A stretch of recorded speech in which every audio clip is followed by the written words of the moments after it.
बाबा ने हर पल हर दिल की बात को कैसे सुन लेते हैं वो हम आपसे शेयर करेंगे। एक बार स्कूल में हम चीफ गेस्ट की और हमें बुलाया था, तो हम दोनों बहनें स्कूल में गए थे। तो किसी बच्चे का बर्थडे सेलिब्रेशन चल रहा था, तो सब लोग केक वगैरह सब बच्चों को सब खा रहे थे। तो एक छोटा बच्चा कोने में बैठ के रो रहा था।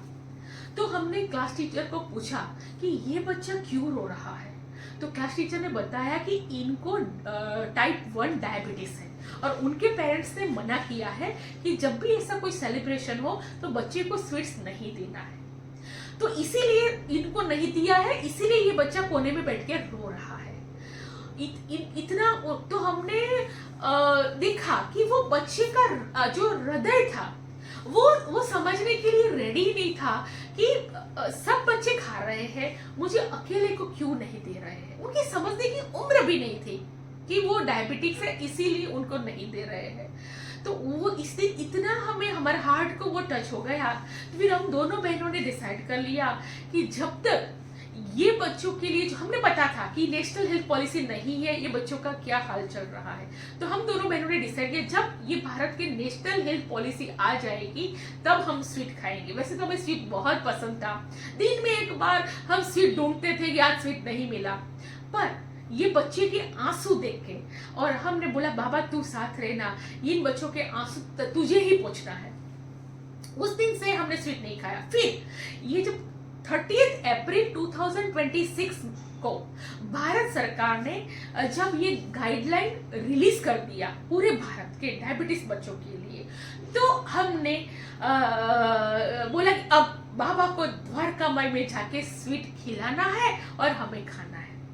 तो ऐसा करके हम स्वीट लेके शिरडी गए। बहुत अच्छी 10 स्वीट्स की शॉप में गए। बाबा को ये स्वीट पसंद आएगी, नहीं ये अच्छी नहीं है।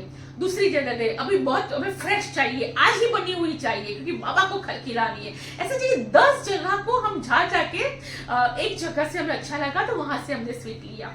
तो स्वीट लेके मैं गए तो मंदिर में। फिर वो जो सिक्योरिटी गार्ड ने बताया कि नहीं अभी रूल चेंज हो गया है, आप ऐसा कुछ भी स्वीट ये मतलब साथ में लाए पर ओपन मत करना, मतलब वो ऐसे नहीं, अब समाधि मंदिर में नहीं, हम ऐसे कोई नहीं ले जा सकता है, अब ऐसा रूल है। तो हम बहुत मायूस हो गए कि हम तो बाबा को खिलाने के लिए स्वीट लाए हैं, बाबा को खिला के फिर हमें खाना है। चलो कोई बात नहीं। तो हमने सोचा कि बाबा की जो मर्जी है, बाबा तेरी जो मर्जी है। तो फिर मम्मी और हम लोग साथ में फिर हम समाधि मंदिर से बाहर आए। तो तुरंत ही, वैसे हम हर बार उस रास्ते से नहीं निकलते, पर फिर भी तो सामने से हमारे सीडी संस्थान के जो सीईओ सर है श्री गोरक्षक गाड़ीलकर सर, उनको हमने गाड़ी में से उतरते देखा, वो सामने आए। तो हमने ओम साई राम किया। हमने फिर सर ने पूछा कि दर्शन किए, हमने बोला हाँ सर दर्शन तो कर दिए समाधि मंदिर में, पर बाबा को जो सर ने बोला द्वारकामाई में गए, हमने बोला नहीं सर द्वारकामाई में दर्शन बाकी है। तो क्या चलिए, तो वो अपने ऑफिस में नहीं जाके वो हमें चलिए करके हमको लेके वो द्वारकामाई में आए।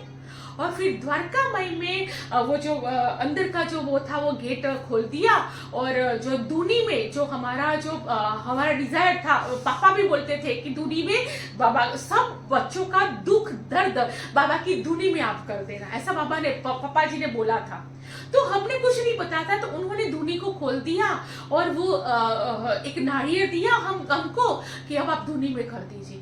कैसे कैसे बाबा, तो हमारी वो हमने भी आंखों बंद किया और बोला कि बाबा 10 लाख बच्चों के दुख हो, सब दुख तेरी धुनी में हम समर्पित करते हैं। और फिर वो जो स्वीट लाए थे, वो जो वहां पे बाबा को उन्होंने ऐसा खोल के ऐसे बाबा को द्वारकामाई में बाबा ने स्वीकार किया जैसे कि हमारा प्रसाद, और फिर वो प्रसाद दिया। उस टाइम पे हमारी आंखों में इतने आंसू थे कि बाबा तुझे खिला के 10 दुकान हम घूमे थे, कहाँ स्वीट अच्छी है, 8 साल तक स्वीट नहीं खाया, तुझे खिला के स्वीट खानी थी, आज बाबा तूने हमारी सुन ली, वरना ये टोटली इम्पॉसिबल था। हम तो मायूस होकर निकल रहे थे कि उन्होंने बताया कि आप स्वीट ले ही नहीं जा सकते हो, अब नहीं परमिशन नहीं है। पर सीईओ सर खुद साथ में आए और खुद बाबा ने स्वीट हमारी जो हृदय की जो भावना थी उनको बाबा ने स्वीकार किया। और फिर उस दिन हमने 8 साल के बाद वो बाबा का प्रसाद हम पूरे फैमिली ने उस दिन लिया, स्वीकार। तो बाबा ने सुन ली। ओम साई राम। ओम साई राम। बहुत बढ़िया।